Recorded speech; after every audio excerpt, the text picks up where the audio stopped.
Boa noite, pessoal. Então, hoje vamos dar aquele apanhado teórico, né, de início, e depois, né, vou focar um pouco na atividade aplicada, porque o pessoal está com muita dúvida, né? Mas é tranquilo, viu, pessoal? Já conforta o coração dos seus aí, porque acho que a gente vai ter uma dilação de prazo aí que vai dar para todo mundo realizar. Compartilhar minha tela aqui com vocês, da apresentação, só um momento.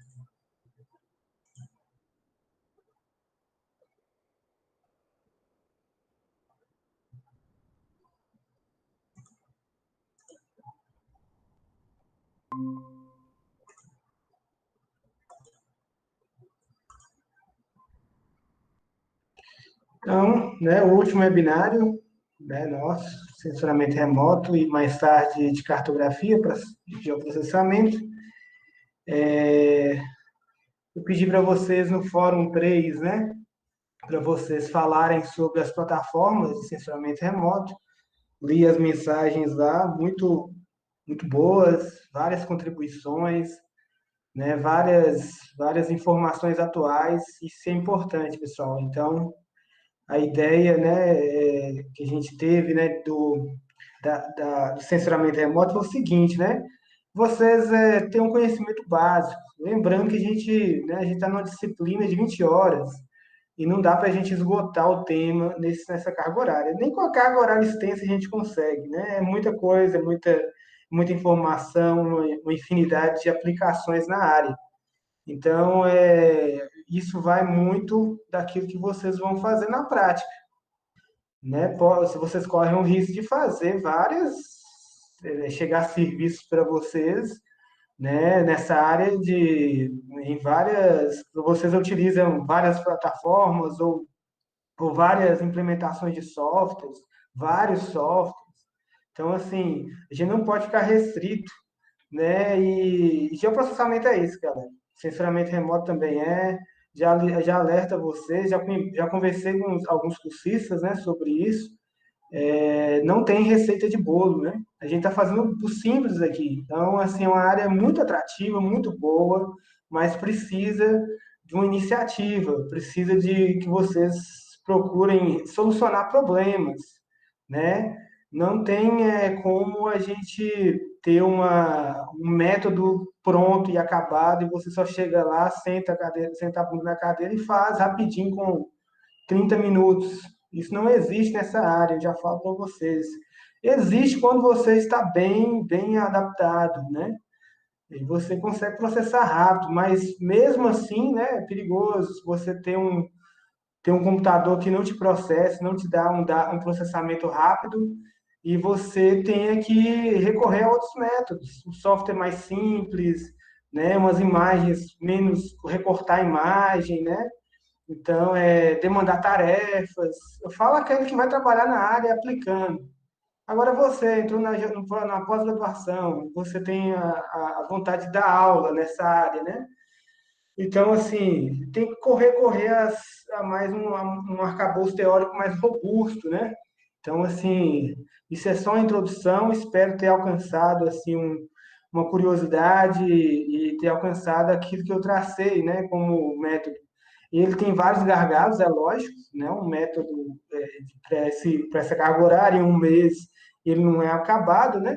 Mas aí eu peço, né, perdão, desculpa aí, se caso alguém não conseguiu, não teve, né, os seus desejos satisfeitos, né? Mas é assim mesmo, pessoal. Então aqui, ó, um breve histórico, né? Essas plataformas estão desde 1856, né? A gente tem aí o balão como plataforma, né, de censuramento remoto. O cara subia no balão com a câmera fotográfica mesmo, né, e tirava foto da Terra, e isso é censuramento remoto, como vocês perceberam. Então, de 1858 até 1900, até 1900, né? São 42 anos. Então a gente teve o uso disseminado de balão e tudo mais, atividades militares, até mesmo pombos, né? Foram utilizados. A partir desse período, então a gente começa o uso disseminado de aviões, né? Aí tem a Guerra Fria, a partir de 1950, né, entre Estados Unidos e União Soviética. O que acontece? Esse pessoal faz a corrida, né? E essa corrida ela permite, né, um avanço na tecnologia. A corrida espacial ela permite um avanço na tecnologia muito grande. Graças a essa corrida espacial que a gente tem hoje uma tecnologia que só avança a cada momento, a cada mês você tem novidade na área. Então, em 1970, a gente tem o grande Landsat, né, o lançamento dele, lançamento de satélites meteorológicos, né? Você tem, nesse período de 1970 a 1990, né, a série Landsat e ainda os ônibus espaciais para coleta de informação topográfica, aí, né, e você tem já dados de relevo, né, aí você tem de 1900 até 2010, quando você tem um grande impulso dos satélites comerciais. Nesse período também tem a estação espacial, né, que foi construída e ela permite um grande avanço científico também, né? Então, eu percebi lá no fórum que vocês destacaram bastante o Landsat, né? E destacaram também os novos, Sentinel, né? E outros satélites mais voltados para recursos terrestres, né? E gratuitos. Essa é a finalidade. Lá no fórum, né, eu percebi também alguns comentários que o pessoal, né, falando, como é que eu vou defender um satélite se eu estou iniciando agora na área, como é que eu vou defender o uso de uma coisa que eu nem fiz? Mas a ideia é essa, né? Você tem uma leitura simples, né? A defesa aí é mais de uma defesa de, eu li sobre esse satélite e achei ele interessante por causa disso e disso, disso. Não no sentido de competição. Esse é melhor do que esse. Como vocês ressaltaram, e muito bem ressaltado lá, não existe esse confronto, né, entre satélites, né? Um é melhor que o outro, não. Vai depender da sua aplicabilidade. Se você quer trabalhar com extensas áreas, quer trabalhar com biomas, igual eu falei para vocês, vocês vão utilizar o MODIS. Vocês não vão precisar usar o Landsat, porque requer muito processo, baixar muitas imagens, e o objetivo, né, num traçado pode ser muito mais oneroso e o tempo não ser eficiente. Então, só lembrando aqui sobre o Landsat, então desde 1972 a gente tem imagens sobre o Landsat. Então, ele é o satélite mais popular que a gente tem aí. Você tem vários artigos científicos abordando o Landsat, por isso que eu optei e indiquei ele para vocês trabalharem, né? Não na atividade aplicada, eu não fiz não ressaltei isso na atividade aplicada, mas nos webinários eu estou sempre mostrando o Landsat como uma alternativa melhor, né? Eu vi que alguém usou o Cibers, beleza, mas para o QGIS você não vai ter um implemento já, como é que fala, um implemento pronto, né? De correção topográfica, correção atmosférica, ele não tem. Então você vai ter só em satélites populares, MODIS, Sentinel e Landsat, né? Sentinel mais recente.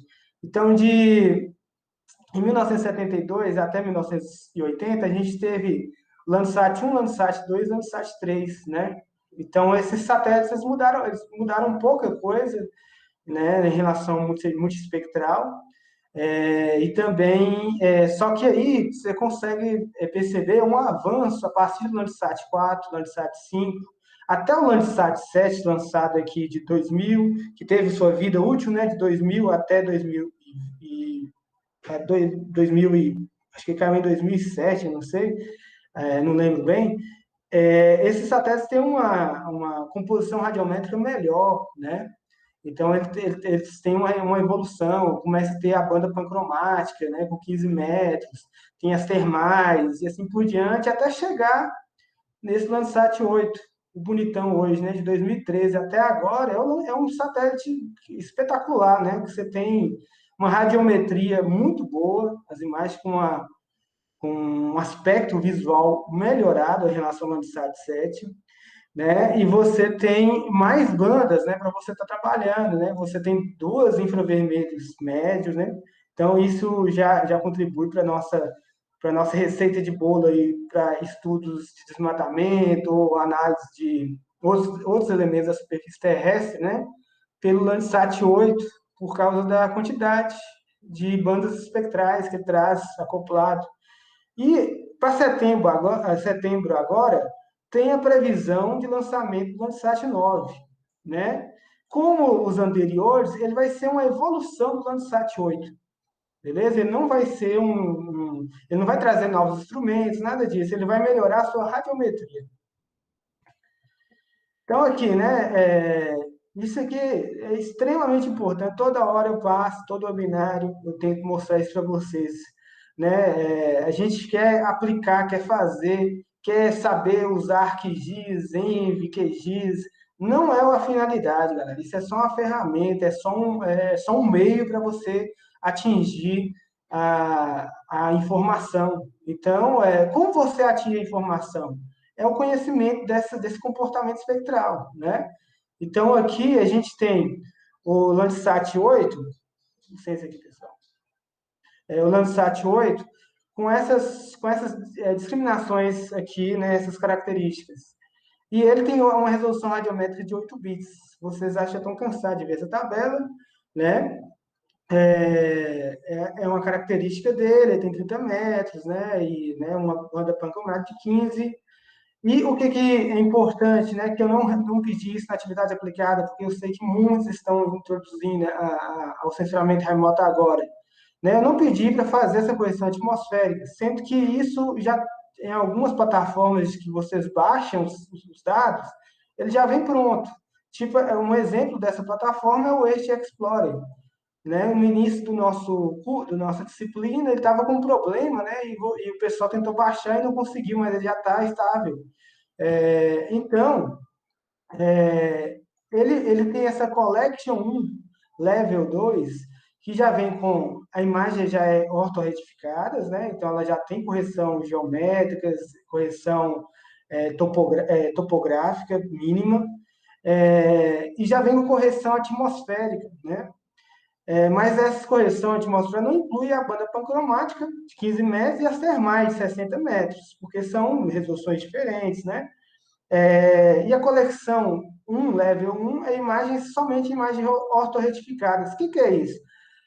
No Landsat 5, você trabalhar ele, você vai ter que fazer um georreferenciamento de imagem, tá vendo? Então, assim, isso nos cursos de censuramento remoto, a primeira coisa que o pessoal ensina vocês a fazerem é baixar a imagem e fazer um georreferenciamento, porque tem imagem ainda, se você for baixar uma imagem lá da década de 70, você tem que fazer um georreferenciamento dela. O que é isso? Você vai ter que amarrar essa imagem a um componente espacial, entendeu?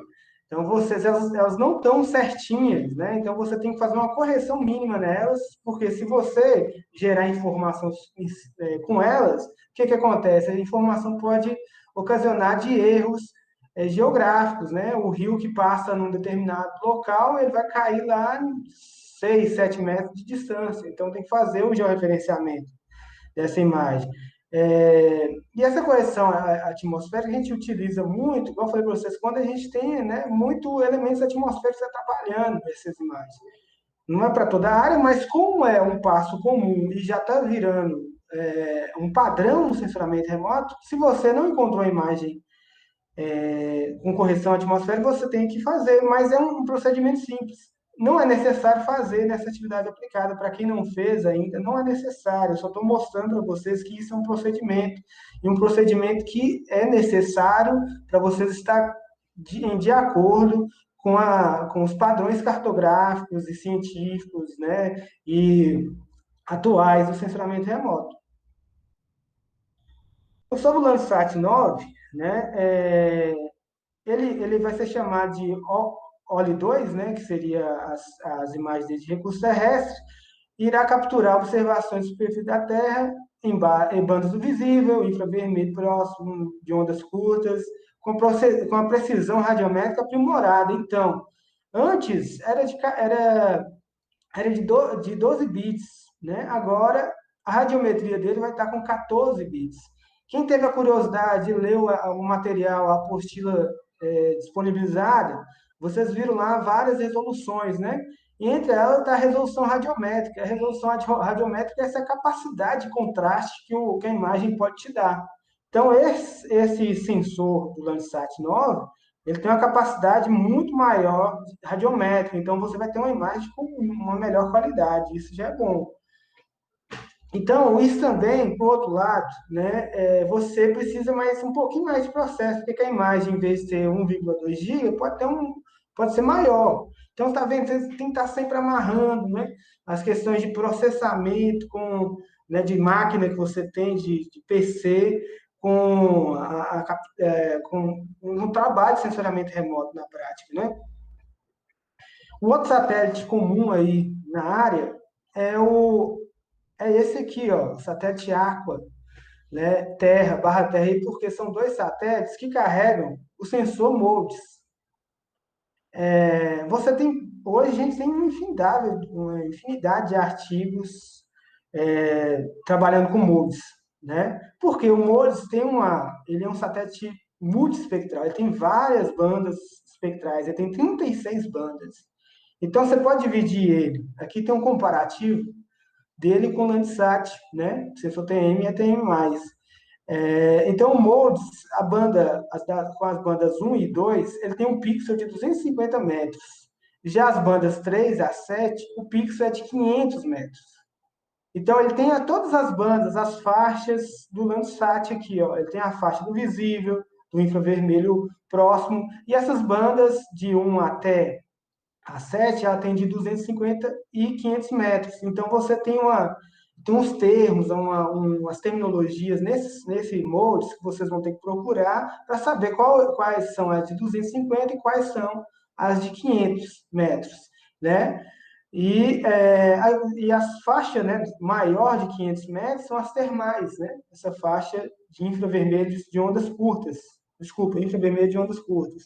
Então, o que acontece? Esse satélite tem uma alta capacidade de análise, é, de análise de cobertura espacial maior, né, regional. Então, ele pode trazer, por exemplo, índice de desmatamento num processo muito rápido. Né? Você baixa as imagens não são tão grandes, e você implementa, né, várias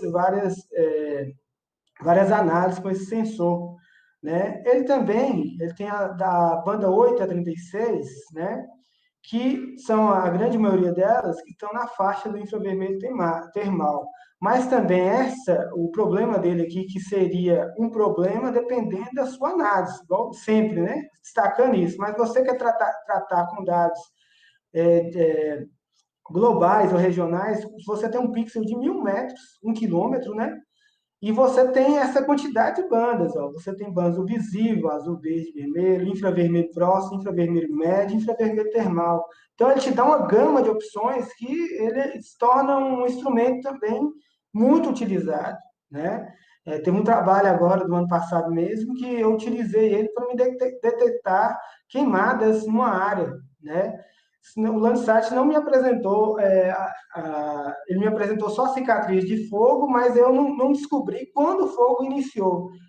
Para mim descobrir isso, eu tive que utilizar o MODES, porque ele tem a cobertura diária. Quando a gente fala cobertura, resolução diária, é a resolução temporal. Então, você tem o Landsat com 16 dias para cobrir uma cena, e o MODES, ele diariamente, ele está passando aí e jogando informação para a gente, né? Então, aqui, ó, satélite MODES já tem correção atmosférica, resolução temporal, né? Diário, né? E ele tem as resoluções espacial, aí de 250 a 1 quilômetro.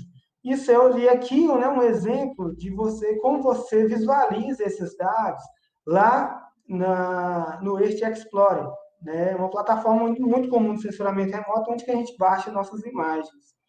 Então, você tem os dois sensores aqui dividido, né? Ele tem os termos, igual eu falei para vocês, modes, mod 09, A1, B6. Cada um desses aí tem as suas especificidades, né? Voltada para o sensor e pelo tamanho da faixa, né? Da resolução espacial e também se ele é do infravermelho Pro, se ele é visível, se ele é termal.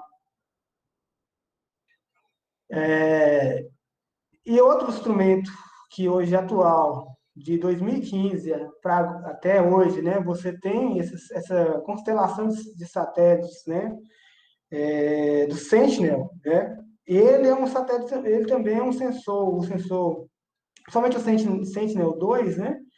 Ele é um sensor, e o sensor MSI dele é muito utilizado hoje, porque ele tem uma boa resolução espacial, né, de 10 e 20 metros, e ele ainda tem uma boa resolução espectral. Mas a diferença entre eles, de cada um desses satélites aqui, é a sua finalidade. E o Sentinel-1, ele traz para a gente imagens do sensor ativo, né? SAR. Então, ele serve para monitoração de gelo em ambientes polares, então ele dá água, né? Ele monitora a água, e ele é um satélite de abertura que penetra as nuvens, né? Então, ele próprio gera sua luz, né? Sua carga de energética, né? Enquanto os outros aqui, né, eles são satélites passivos, precisam do Sol aí para gerar a sua informação. Então, o mais utilizado aqui por nós, né, não vou entrar em detalhes em todos eles aqui, depois vocês dão uma olhada. Isso aqui é muito bom, está utilizando agora para estudo da Covid, né, o Sentinel, né, relacionando a questão de poluição atmosférica com a alta taxa de mortalidade em algumas regiões, né? Então, você traz uma comorbidade e tem a ver com a área, né? Que você está morando, e o Sentinel vai fazer esse mapeamento. Tem vários artigos aí que vocês podem estar analisando. E nós vamos focar nesse aqui, né? O Sentinel-2, porque ele é o mais utilizado para recursos terrestres. Então, o Sentinel-2, ele carrega nele o sensor MSI. Ele foi lançado em 2015, 23 de 6 de 2015. O 2B, 2A, né? E o 2B, 7 de 3 de 2017. A diferenciação deles é isso. Uns vêm com uma correção atmosférica já, e outras, uns outros melhoramentos, né? Então, o instrumento é o MSI, que é o sensor. As bandas são 13 bandas, resolução tem uma capacidade de resolução temporal melhor do que o Landsat, mas ele não tem o tempo de vida igual o Landsat tem. Lembrando, né, o Landsat é o satélite mais utilizado porque tem essa escala temporal aí. Você pode pegar uma imagem da década de 70, 80, 90 até o atual e fazer uma evolução, né, de uso e cobertura da Terra. E ele tem de 2015 até hoje. Resolução, mesma coisa do Landsat em comparação, né, 12 bits, e ele tem 10 metros de resolução espacial nas bandas 2, 4 e 8, 20 metros na banda 5, 8A, ele tem duas bandas do infravermelho, 11 e 12, né? E 60 metros para as bandas termais e de estudos né, atmosféricos, essas coisas. Ele é o sistema de referência importante, né? Igual a gente está estudando em cartografia para geoprocessamento, o WGS 84, o DATA, um sistema de projeção UTM. Além dessas duas plataformas, pessoal, dessa plataforma recente, tem outras que estão ganhando uma notoriedade, estão ficando popular. O Ciberes é uma delas. Demorou muito para eles ganhar essa popularidade, porque o Ciberes ele tinha um tratamento muito complexo, né? Para a gente trabalhar com ele, a gente retratar as imagens, tinha muita cobertura de nuvens. O Ciberes é uma parceria do Brasil, é o nosso satélite, né? Então a gente tem que valorizar os nossos produtos e produtos gratuitos também, porque populariza a nossa área, e muito mais gente trabalhando nessa área, melhor tanto para a questão de análise espacial e também para o crescimento da área. Então, quanto mais pessoas estiverem trabalhando com sensoramento remoto, processamento, ou as geotecnologias em si, melhor para quem está entrando na área. Beleza, pessoal? Então, você compartilhar conhecimento é essencial. Então, a característica dele é o seguinte, ele vem com vários sensores aqui, né? O WMP, o MUX, WFI. E cada um deles, né, tem as suas características. Então, vocês observem que as bandas espectrais, a maioria deles vem com a visível, a faixa do visível e a faixa do infravermelho. No caso dele aqui, ele vem com a pancromática, que seria a imagem com resolução melhor. Então, e você fusiona essa imagem pancromática para ter uma imagem de resolução melhor, 2 metros, né? O MUX, que é mais utilizado, ele, né, tem também as bandas do visível e uma banda do infravermelho médio, né? Vermelho próximo, desculpa. E ele tem uma resolução de 16,5 metros. E assim por diante, né? As mesmas características diferenciam o quê? A faixa de imageada, né? Quanto maior a faixa imageada, maior é a resolução da banda. Você pode fazer essa relação, né? Revista também é importante, né? Todos os dois principais aqui tem 31 dias, enquanto o WFI 5 dias. É a mesma coisa do Moldes. Então, você tem uma área maior a ser imagiada, você tem um tempo também menor para magiar elas, né? Então, a radiometria dessas imagens, a resolução radiométrica 10 bits para o WMP, MUX 8 bits e WFI 10 bits. Além dessas, eu trouxe para vocês aqui uma plataforma que ela está disponibilizando, essa plataforma paga, traz uma imagem para a gente de 3 metros de resolução espacial, de 3 a 4 metros de resolução espacial, né, sem precisar fusionar em nada. E ela tende a se tornar cada vez mais disponível para o usuário comum. Então, você se colocar aí na internet, sensor Planet, baixar imagem de alta resolução gratuita, você vai encontrar uma série de vídeos já ensinando como fazer, qual satélite, ou qual site tem essas imagens, o procedimento de baixar elas. É interessante você visualizar uma imagem de alta resolução, mas tem os seus poréns, né? Por exemplo, você fazer uma análise, o Gilberto Câmara mesmo, que é um dos caras aí do censuramento remoto, mais famosos aqui do Brasil, né?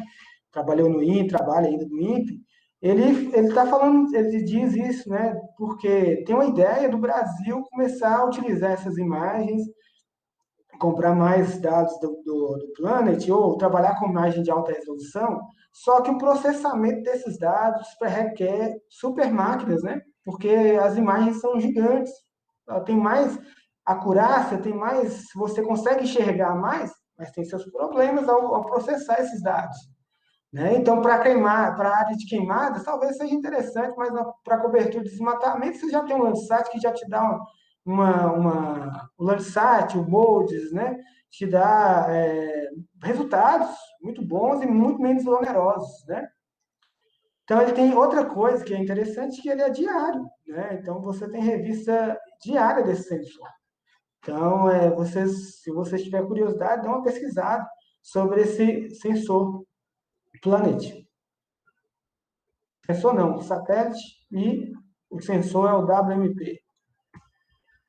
Então, como é importante a gente também voltar à teoria, né? E a gente está finalizando a nossa disciplina e tentando dar uma pincelada no conteúdo disponibilizado para vocês, trago aqui né, as resoluções. Você tem resolução espectral, resolução espacial, temporal, radiométrica. Acredito que vocês, quem leu o material, quem já está trabalhando, aplicou. Por isso que é importante ter uma atividade aplicada, porque você consegue visualizar o que você está lendo. Se a gente trabalhasse só com a teoria, ia ficar muito mais complicado para vocês entender o que é uma resolução espectral. Porque você utilizou ela lá para fazer um índice de vegetação, né? Você utiliza a resolução espectral para fazer uma composição de bandas e uma combinação para gerar uma classificação de uso e cobertura do solo. Né? Você usa a resolução espacial para determinar a área que você, a escala de trabalho, que é importante estar na cartografia. Né? Aí eu vou trabalhar com a bacia hidrográfica. Perfeito, uma escala de trabalho de sensores de média resolução, igual o Landsat. Né? Ah, eu quero trabalhar com uma resolução temporal que me permite trabalhar por décadas. O Landsat te dá isso, mas não, eu não quero por décadas, eu quero diário. Aí você tem que recorrer ao MODES, né? Igual o teu exemplo anterior, do quando eu trabalhei com queimadas e os dois satélites foram importantes para mim, o Landsat e o MODES. Né? Eu trabalhei numa área de mineração, onde o importante era identificar os corpos hídricos, né? E o Sentinel que me deu me deu uma melhor resolução espacial e me deu, né, indicativos melhores. E a resolução radiométrica, essa quantificação, né, ó, essa resolução está associada à sensibilidade do sistema sensor em distinguir níveis de intensidade do sinal no caso da radiância. Se a gente trabalha em sensoramento remoto com radiância, então o vigor da imagem, né, quando a imagem ressalta aos seus olhos com aqueles contrastes, é a resolução radiométrica que permite isso. Um sensor com alta resolução radiométrica, né, comparando aqui, ó, vamos voltar aqui, o sensor MUX, ele tem 16,5 metros. Pode ser melhor, pode ser, você fala assim, vou trabalhar com esse sensor aqui que ele já me atende com a resolução espectral, né? E é um sensor gratuito, beleza? E ele tem uma boa resolução espacial. Mas quando você vai olhar a quantização, a radiometria da imagem, ela é inferior ao Sentinel. Então é melhor você trabalhar com o Sentinel, que tem uma resolução radiométrica melhor. Você vai conseguir visualizar mais os elementos espaciais. E não posso também de deixar de falar de sensores ativos, né? Falei só de sensores passivos, né? Assim, foquei bastante no sensor passivo para tentar, né, para a gente tentar amarrar a atividade aplicada, né? Que vale 10 pontos, pessoal, é pouco ponto, mas ela é a única alternativa que eu vi para a gente tentar amarrar a teoria a uma análise prática, né? Então, vocês estão fazendo análise, esquece ferramenta, pessoal, né? Esquece esse negócio, eu vou ter que aprender, sentei aqui o QGIS e quebra-cabeça no QGIS. Não, o software ele tem seus problemas, né? Tem que ter paciência, mas tem outros softwares na área, tem outras formas de você adquirir informação. Você hoje tem por nuvem, né? Igual o Google lá, Engine, né, que te dá informação também, sem você processar nada. Então, o entendimento da matéria, ela tem que passar por essa teoria e a gente lançar esses desafios da atividade prática para muita gente que não tem muita facilidade com isso, mas tem que se desafiar, né, nessa área. Eu não trabalhei com sensor ativo, agora é uma oportunidade de vocês pensarem, né? Talvez na próxima disciplina de modelagem vocês já vão ver um trabalho com o MDE, por exemplo, modelo digital de elevação, né? Então é importante vocês continuarem estudando. Então a gente tem dois famosos aqui, né? O SRTM e o ALUS, Pulsar, né? Então ele dá modelo digital de elevação, ele te dá essa diferenciação altimétrica e topográfica do relevo. Então você pode, quem leu o artigo lá sobre o mapeamento de inundação em Montes Claros, né? O pessoal utilizou, os autores do artigo utilizou lá dados de declividade, né? De altimetria. Então, quem vai dar essas informações? Não é o Landsat? Não. O Landsat ele não tem a banda Z lá que te dá informação altimétrica. Quem te dá essas informações é esses bonitão aqui, SRTM, ALUS. Então, é bom a gente também dar uma pincelada e saber, né, que existe eles, e eles são extremamente importantes. O SRTM, ele cobre uma área de 60 graus a 60 graus norte a 56 graus sul. Então, o Canadá, algumas áreas do sul, né, do hemisfério sul, não vai ter imagens dessa versão. Né, é a mesma coisa para os outros. Ele tem uma resolução espacial de 30 metros. Aí você fala assim, então eu vou gerar uma curva de nível para uma área urbana. Não, você vai estar cometendo um erro de escala aí, né? Porque a resolução dele é 30 metros. Então você tem que utilizar uma curva de nível com mais precisão. Lá no artigo lá do pessoal que está estudando cartografia para geoprocessamento, os caras utilizaram a curva de nível da Copasa, né? De 5 metros, porque não tem.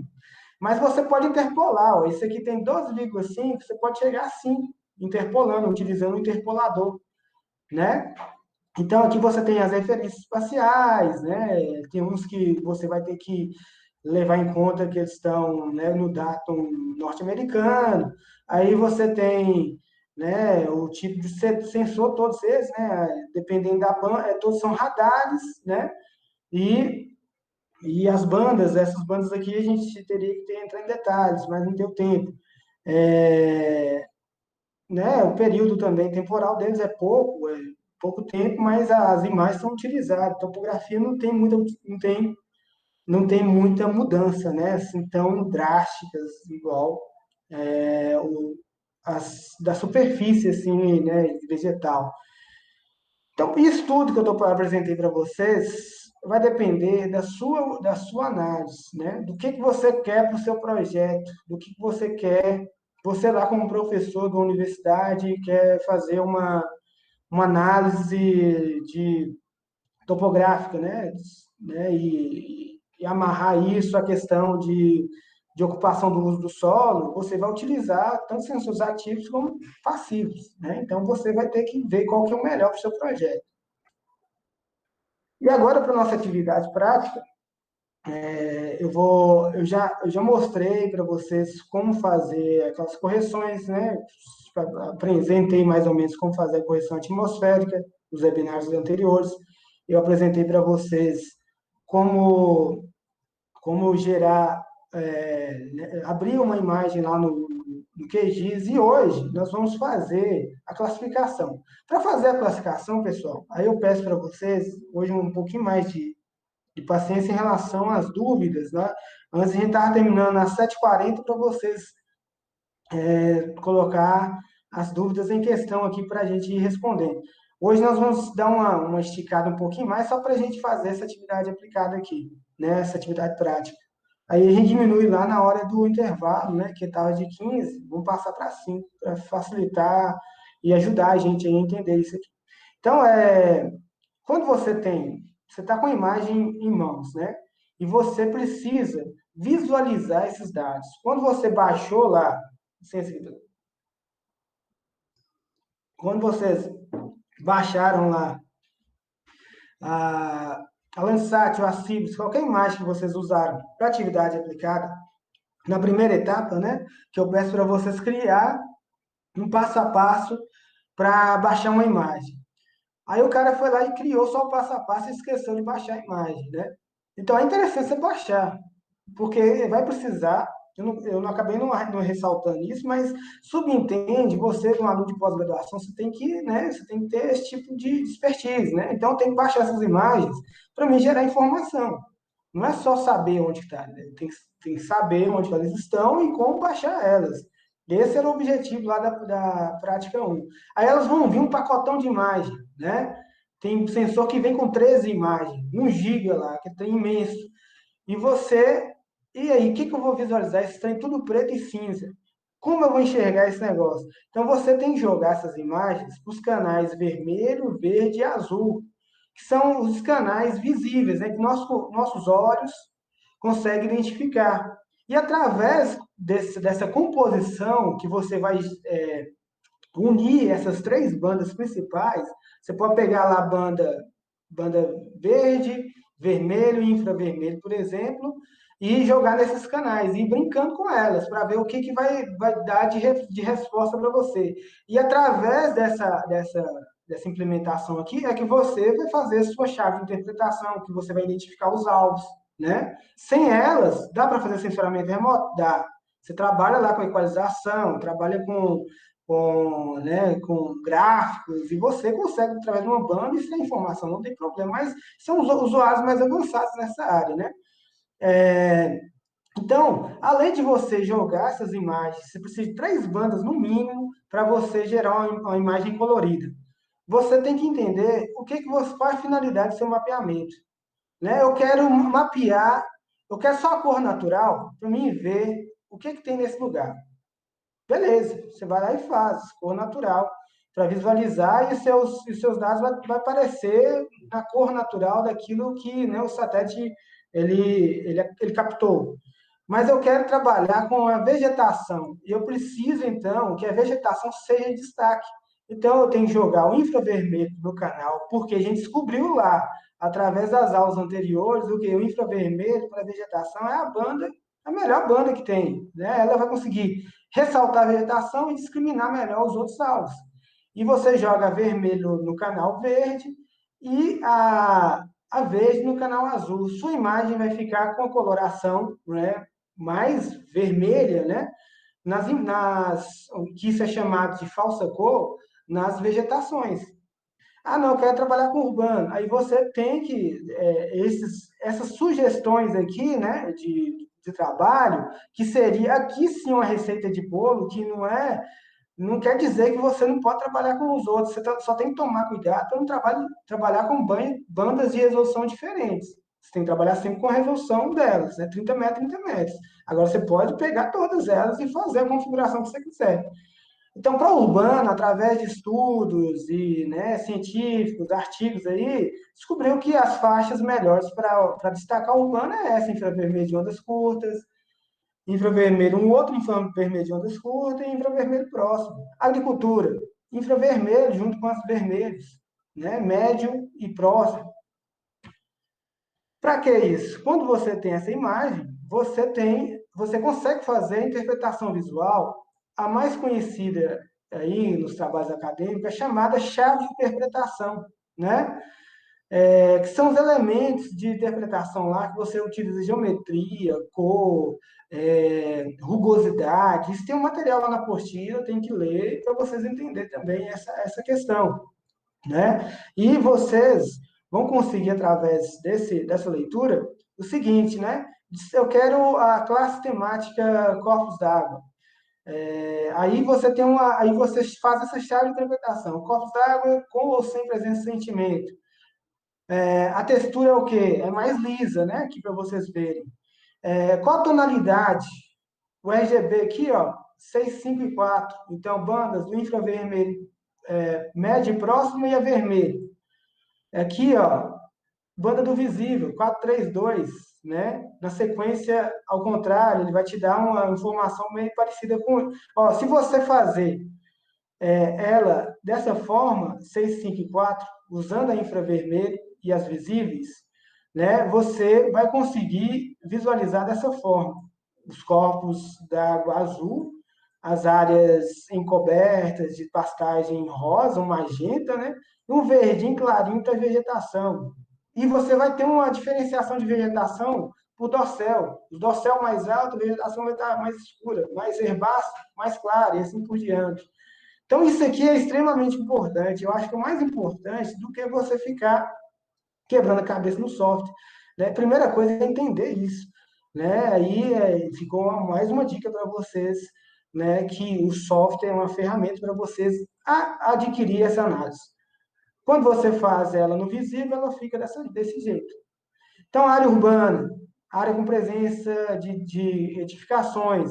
No visível, você vai ver ela mais clara, né? Você vai ver uma radiometria clarinha na imagem aqui, que é as áreas urbanas. Mas se você joga na falsa cor RGB 654, a mesma dessa daqui, ó, você tem um padrão irregular, né? Que não é tão lisinho igual a água, e você vai conseguir identificar, né, a área urbana. Ao classificar dessa forma, você consegue discriminar e o software vai te dar um resultado melhor. Então, isso aqui são outras análises aqui, eu vou estar disponibilizando esses slides, os slides, né, das aulas, lá no e-mail, vou ver com a coordenação, se vocês têm acesso. Caso queira, também pode mandar um e-mail para mim enviar isso para vocês. E nós vamos fazer a classificação, né? Supervisionada. A classificação supervisionada, você tem classificação não supervisionada e supervisionada. Se você tivesse lido outros materiais, você professor, eu não sei fazer classificação supervisionada, eu acho complexo, então eu vou fazer a não supervisionada, né? Aí você teria que dar uma lida, né, no que seria isso, e você ia utilizar um algoritmo estatístico que só inseria a imagem e ela gerava a informação sozinha, né? Mas ela, sem o usuário, sem a gente manipulando, então tende a ser tende a ter mais erros, mais confusões, né? Então vamos fazer essa prática aqui, pessoal. Então a prática nossa vai trabalhar com médias espectrais de vários elementos da superfície, né? Vegetação, água, vegetação seca, né? E assim por diante. Então, vamos lá. Então, aqui no software, a atividade aplicada, né? Então, assim, eu sugeri o QGIS, lá no primeiro webinar, vocês podem voltar. Um dos cursistas perguntou, eu tenho que usar o QGIS? Porque eu acho que ele já sabia né, que ou ele não teria a prática, ou ele sabia que é um software que tem algumas coisas, né? Por exemplo, algumas ferramentas aqui some da nossa vista, não quer dizer que ela sumiu, mas quer dizer que ela pode estar, ela não está acionada aqui. Pode ser que ela saiu ao gerenciar aqui, ó, os complementos, ela pode ter saído também, né? Ela não está acionada aqui, ó, instalados, você procura aqui a ferramenta processar o processor é a ferramenta mais ideal para a gente sensoramento remoto. Lembrando que esse software ele é um software também de geoprocessamento, trabalha com banco de dados. Então, ele não é um software ideal, indicado, extremamente indicado para sensoramento remoto, não. Então, tem outros softwares aí mais bacanas, mais amigáveis, né? Mas esse aqui, para nosso curso, seria interessante, né? Eu não vou esgotar aqui também nossa atividade prática, né? E selecionar um software, e esse software ia dar todo o recurso que você precisava. Infelizmente, você tem que quebrar um pouquinho de cabeça nessa área, é normal. Então, assim, né?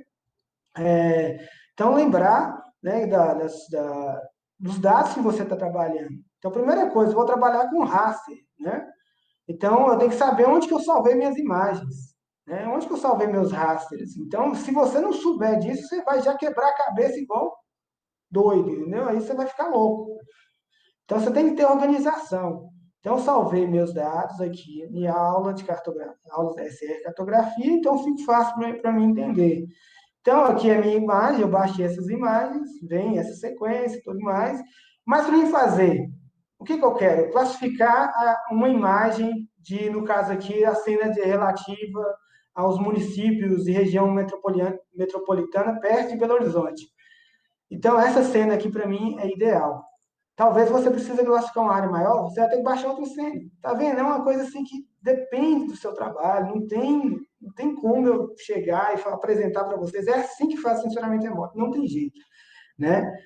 Então, eu preciso de 3 bandas, né? Eu fiz na aula anterior a correção atmosférica, então eu já vou utilizar ela. Mas isso precisa para atividade aplicada? Não.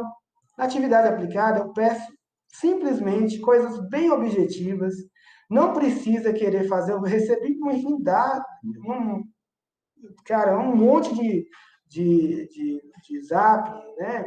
Pessoal quebrando a cabeça com aquele tutorial que eu utilizei como base lá no AVA, né, que é o QGIS Explorando. Teve uma galera que estava fazendo o livro todo. Vocês não vão conseguir fazer isso na correria do dia a dia, não, pessoal. Entendeu? Lê o material aqui com clareza, né? Que a primeira etapa da atividade, o aluno deverá fazer uma pesquisa sobre como baixar uma imagem de sensoramento remoto. Você tem vários portais que disponibilizam isso de forma gratuita. Então, você só vai fazer um tutorial básico. Para mim baixar uma imagem, aí abre o Word aqui, ó, vai lá eu não vou passar isso aqui tudo, que a gente não vai ter tempo, né? Você vai lá e, né, site tal, tal, tal, você deixa Explorer, criou um cadastro, visualizou a imagem e como baixou. Beleza. Aí você passa para a próxima etapa. Fiz a primeira. A segunda etapa consistirá no cálculo de vegetação com diferença normalizada. Aí você fala, mas como é que eu vou fazer isso? Né? Aí, galera, tem que ter um start, né, galera? Então, assim, ó, preciso das imagens. Então, se eu já sei baixar, então eu vou lá e faço. Tem muita gente querendo que tivesse o material explicado minuciosamente, pessoal. Aí, vocês estão na pós-graduação, né? Aí é difícil. Eu falo isso de coração, né, galera?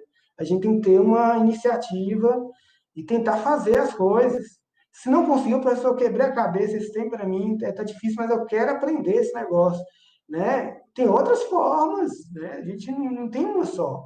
Não foca no QGIS explorando aqui, não, porque você tem outros tutoriais na internet, você tem vídeos na internet para fazer um índice de vegetação. Beleza, pessoal? Eu estou falando aqui de uma forma porque eu recebi muitas mensagens e eu fiquei assim, meio abismado. Falei, gente, Mas também desse jeito, não, eu quero ajudar, mas né, segurar na mão aí também é demais. Né? Então, a segunda etapa consistirá no cálculo de índice de vegetação normalizado. Né? Expliquei no webinar o que é um índice de vegetação. Você deu um artigo para vocês lerem.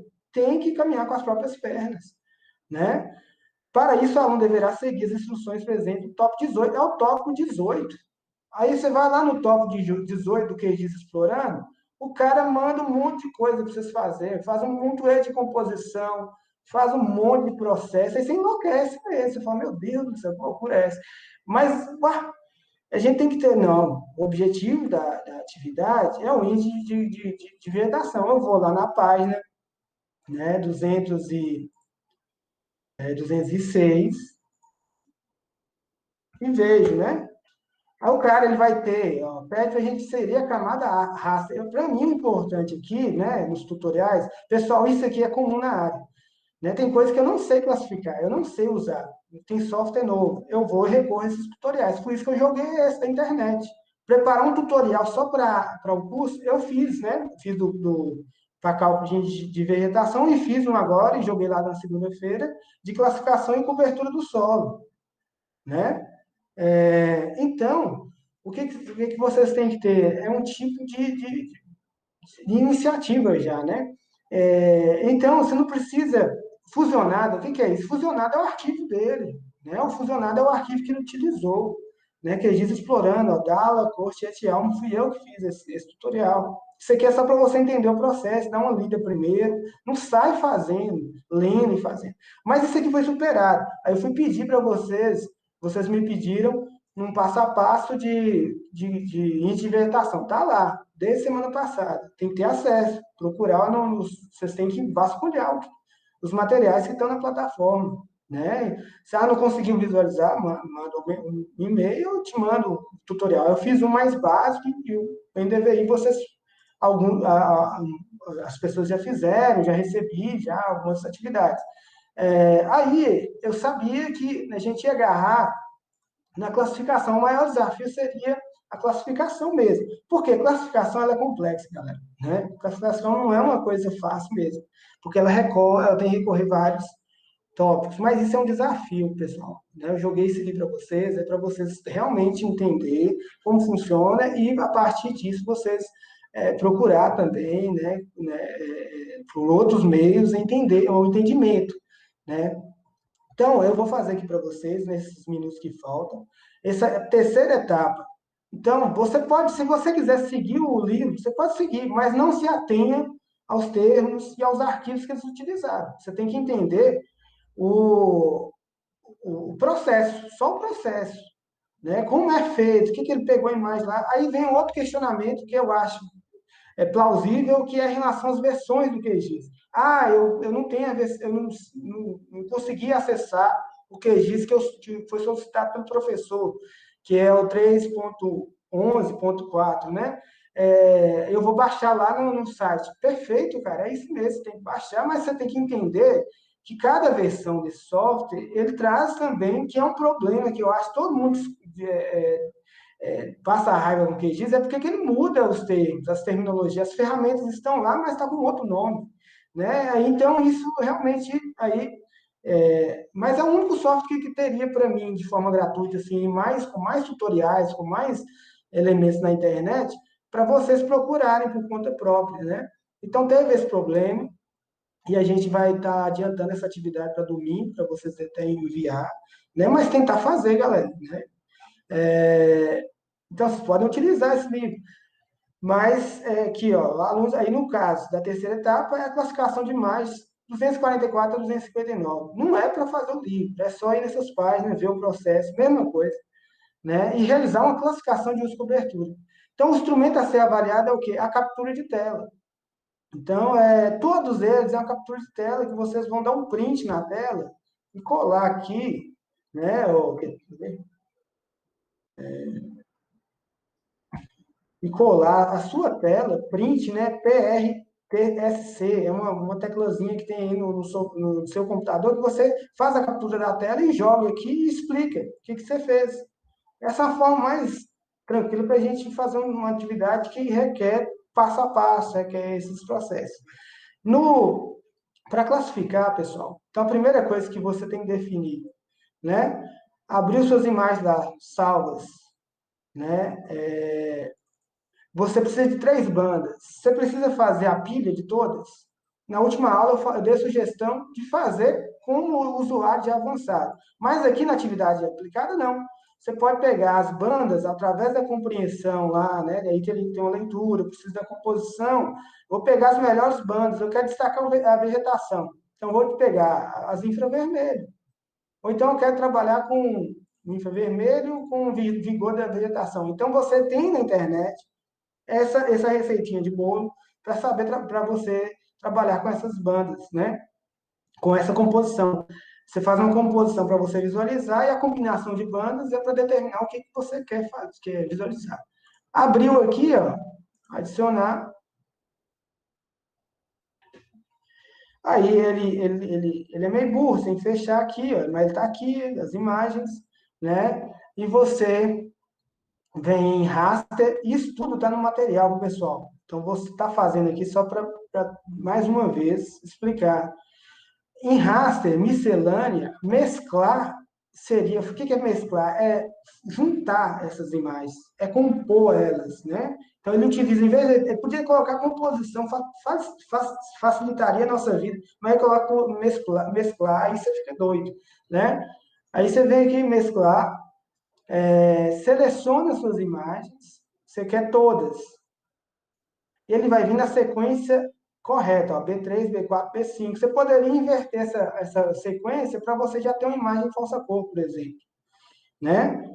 Então, ressaltando, você quer ter uma imagem de falsa cor? Você tem dois modos. Faz dessa forma ou depois vai em propriedades e realiza o ato, né? Aqui, selecionou, né, as imagens, clicou em OK, suas imagens já estão selecionadas, três elementos selecionados. Você quer fazer uma composição, então é necessário vocês lerem tudo que o software está te dando. Esses parâmetros aqui não ficam abertos, então não precisa deles. Escolher a tabela de pseudocores da primeira camada. Não, isso aqui não, mas coloque cada arquivo de entrada em uma banda separada. Então, você está querendo fazer isso, cada arquivo, três arquivos em uma banda só, em uma única imagem, né? Aqui você define onde que você vai salvar. Você pode salvar no temporário também, mas eu não indico. Eu acredito que é melhor você ter domínio sobre os seus arquivos, né? E aqui você está colocar aqui dentro dessa pasta classificação uma composição ou comp, né? Diminuir o processo aqui e executa, né? Eu já executei, eu não vou executar aqui para não ter problema. Então aqui é bom vocês já fez a execução, salvou o arquivo, remove. Aí vocês vão vir de novo. Aqui vai estar aberto para vocês, viu, pessoal? Gerou a composição, ela vem para cá. Mas claro, caso você não conseguiu visualizar ela aqui, vai no seu passo que você salvou, né? E aí lá você vai ter a sua imagem de composição, né?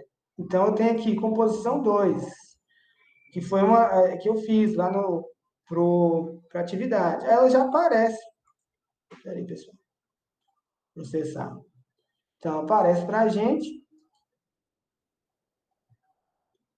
Eu vou pedir um pouquinho de paciência para vocês, pessoal, porque realmente, para mim me explicar isso tudo em uma hora é complicadíssimo, né? Então, ela vai aparecer aqui, demora um pouquinho, né?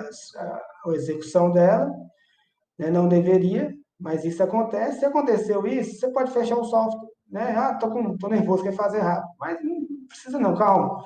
Aí, o que acontece? Aí você tem sua imagem com cor já.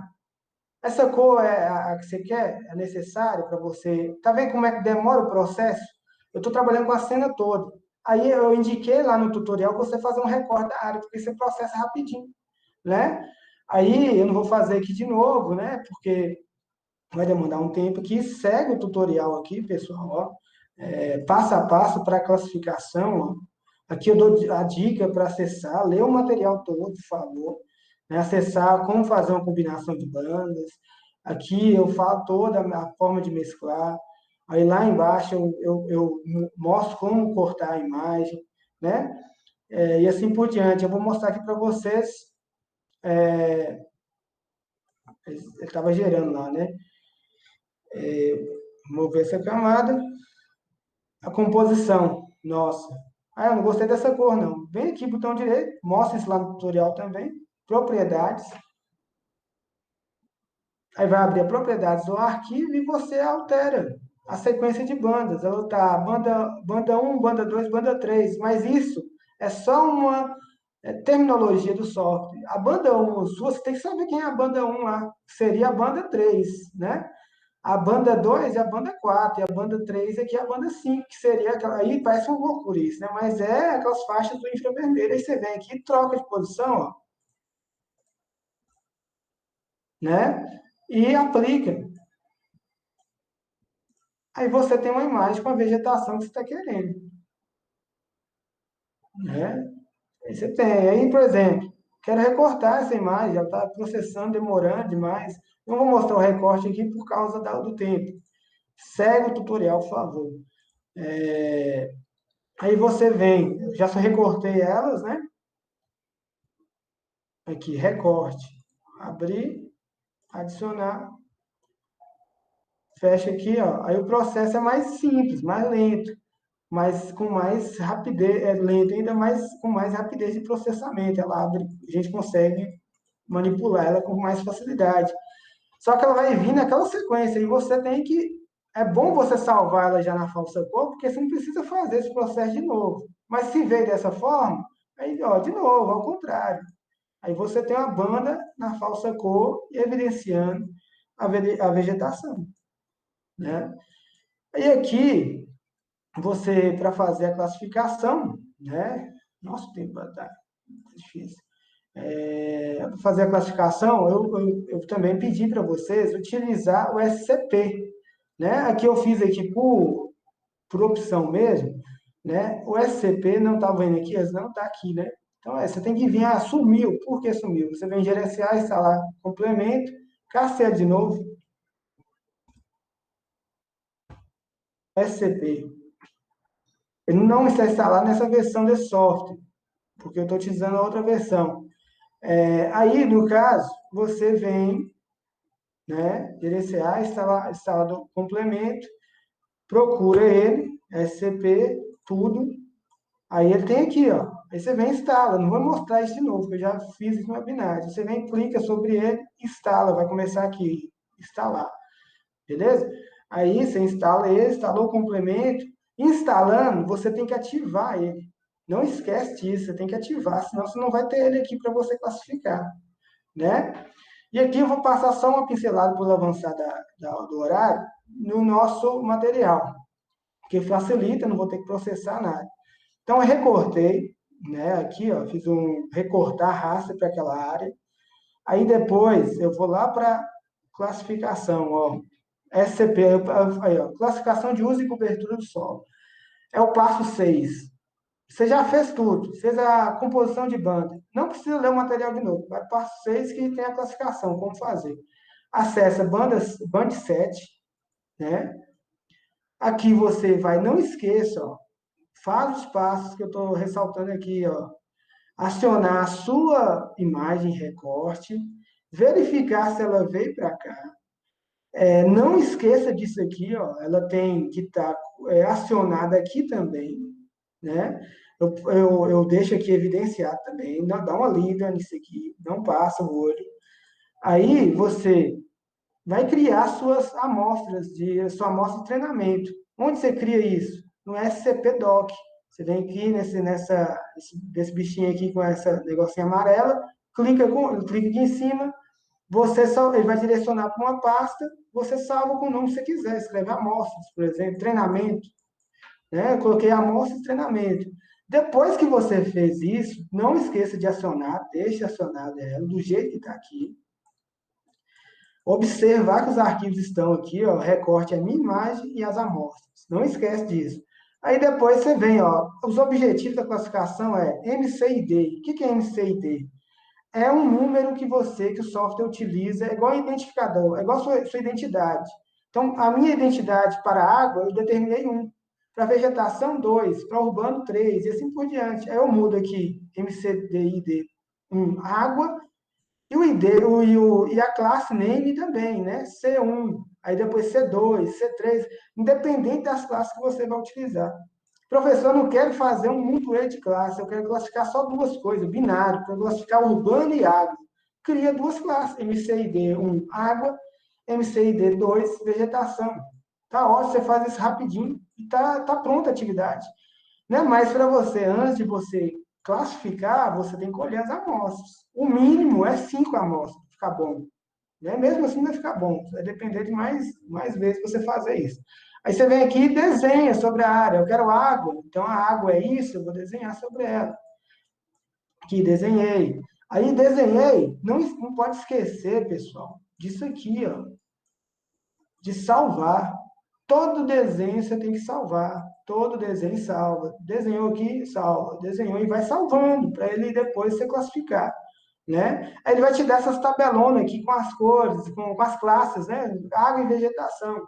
Não precisa nem mexer com isso aqui, não. É só analisar se está tudo certinho. Se o ID1 é água, se o ID2 é vegetação. Só isso. Se tiver ID1 aqui, está errado. Ela vai classificar errado, não. Ela vai classificar uma classe que você determinou como água ou como vegetação. Você tem que remover ela. Botão direito, remove a classe.